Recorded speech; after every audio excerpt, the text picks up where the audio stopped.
Why is my damn top coat chipping? This is a question we get often, and we've got different top coats. We're going to go through all of them. We're going to talk about natural nails enhancements right now on the Biz Talk.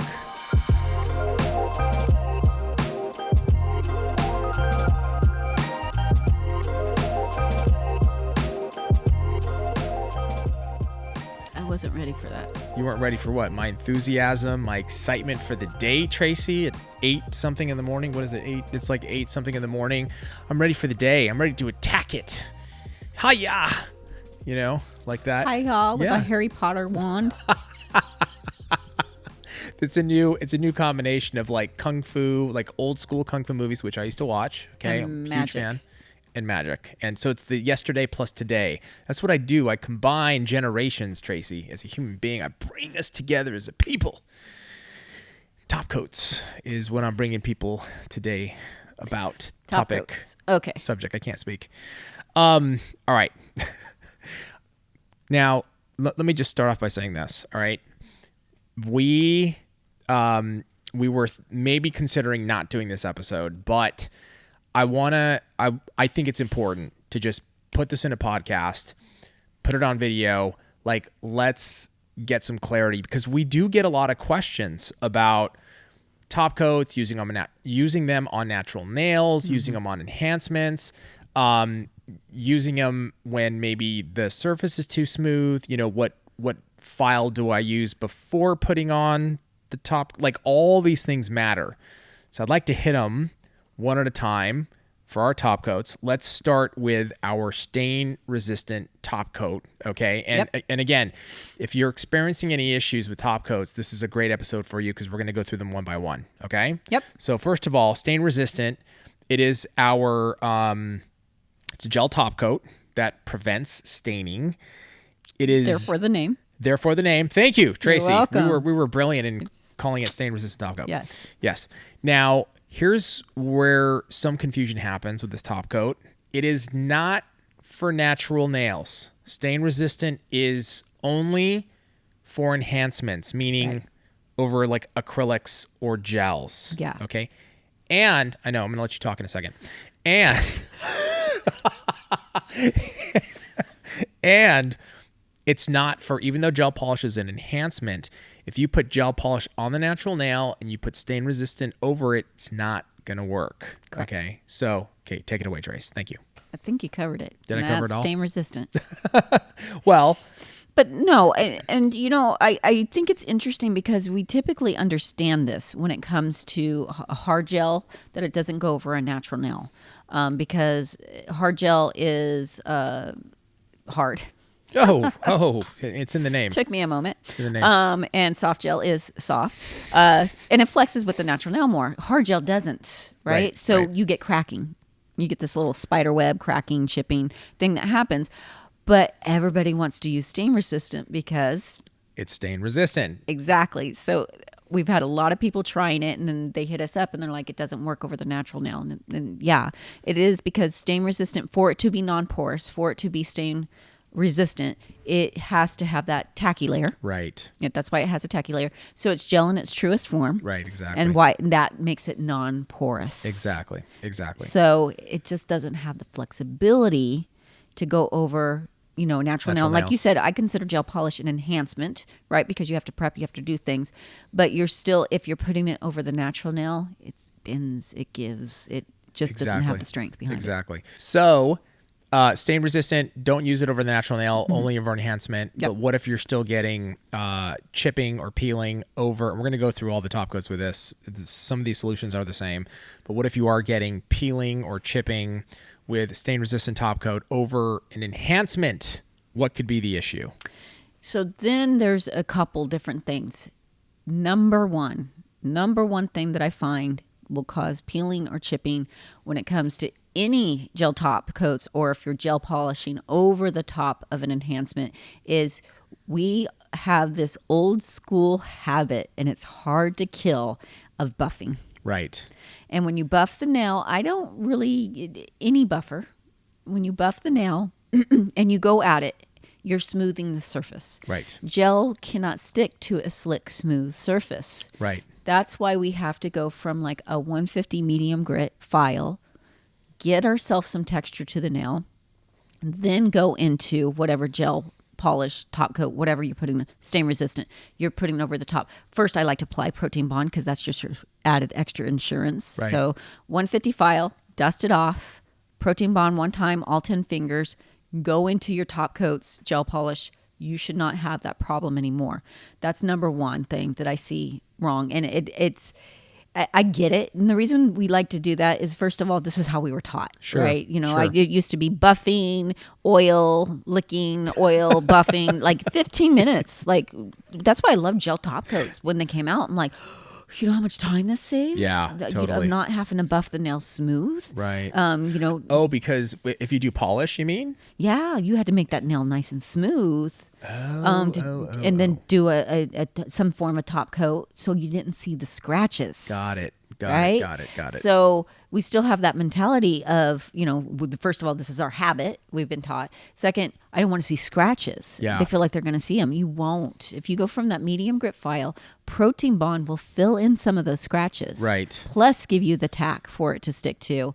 You'll have a nice smooth nail. Don't worry about that. Yeah. Now, I know there are probably some techs out there, right, that this is what they do, where they have smooth the nail out, and maybe they can get away with it, right? Yeah. If you're at a certain level, high level, let's say you can maybe get away with it, but the majority, like, it's I get what you're saying. Yeah. Because I buff sometimes. sure. Wait, do you really?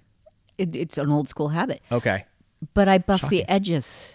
Okay. Like Okay. it's a like a very like, oh, my old school habit. I feel better. Yeah. That's so interesting. I got it out.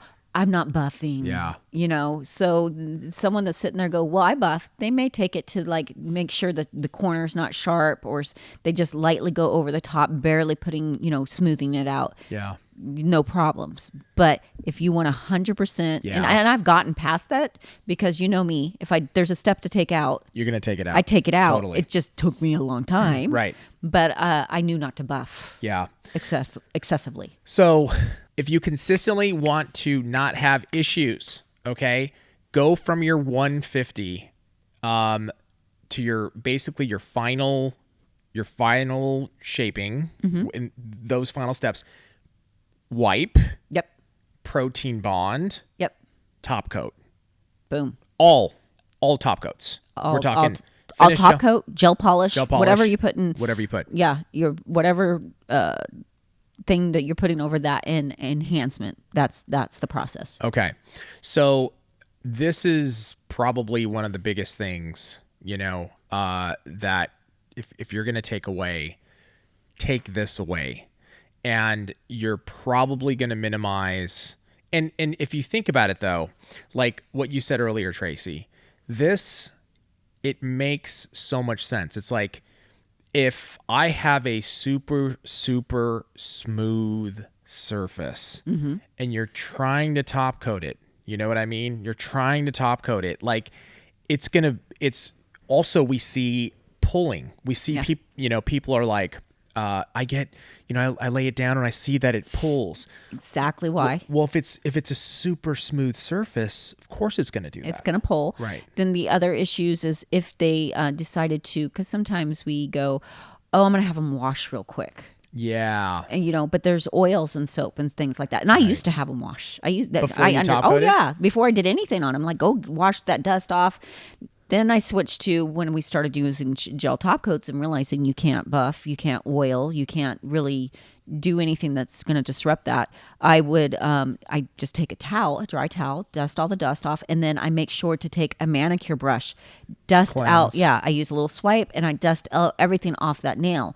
They can wash after the You're process. done. Yeah. Yeah. So, you know, and then sometimes too, people are like, because they want the skin to look better, It's again making the process pretty versus just getting all the way through and then doing the steps in the right process. They'll put a little oil on the skin before because they want, like, the skin looks kind of dehydrated and all that after you've used dehydrators on it, and you kind of want to, I want it to be pretty and look good so the customer isn't freaking out, but it could get on the nail and then you're going to get pulling, chipping, and all that. So do that after everything's done. Cleanse the nail. If it dehydrates it a little bit, then it's fine. It's temporary. Go ahead and put your top coat on. And then after you're done curing your gel top coat and you wipe, then you can oil.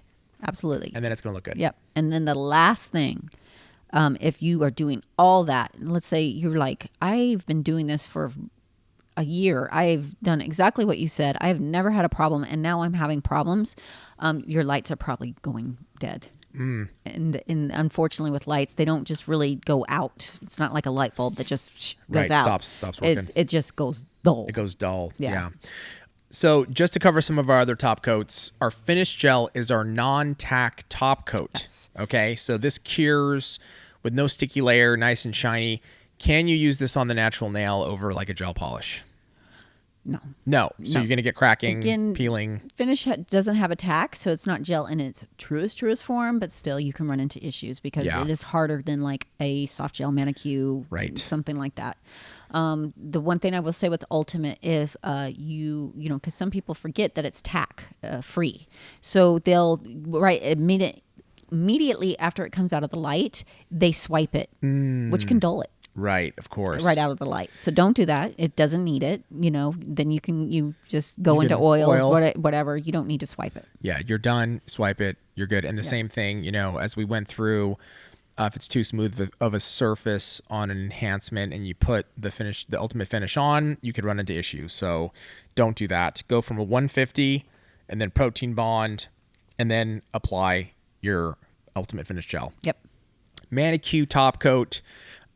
This is our gel polish top coat. So this can work over gel polish over the natural nail. This is the one that you want to use. This is the one you want to use. It can also be used over enhancements. I use it all the time for, you can also use stain resistant for glitter pressing, but I just like how ManiQ grabs glitter. So I prefer to use ManiQ top coat when I'm doing glitter presses. Nice.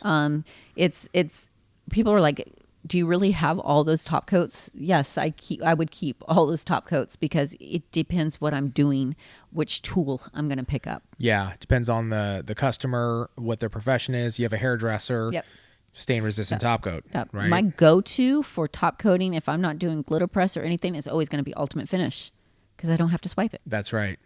Speed, time, you move quick. So, and then our conversion gel top coat is going to be similar to our ManiQ, right? Yeah. Exactly.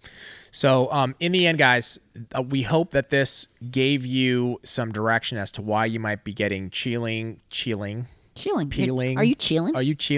I'm chilling. Some peeling, pulling, or chipping in your top coat. This episode hopefully helped you. Let us know in the comments below. How you apply. We'd like to get your experience in there. It might help somebody else and get some conversation going. And also any ideas you have for future episodes, put them in the comments below. Tracey, thank you so much. Thank you. Thank you guys for joining us, and we'll see you next time on the Biz Talk.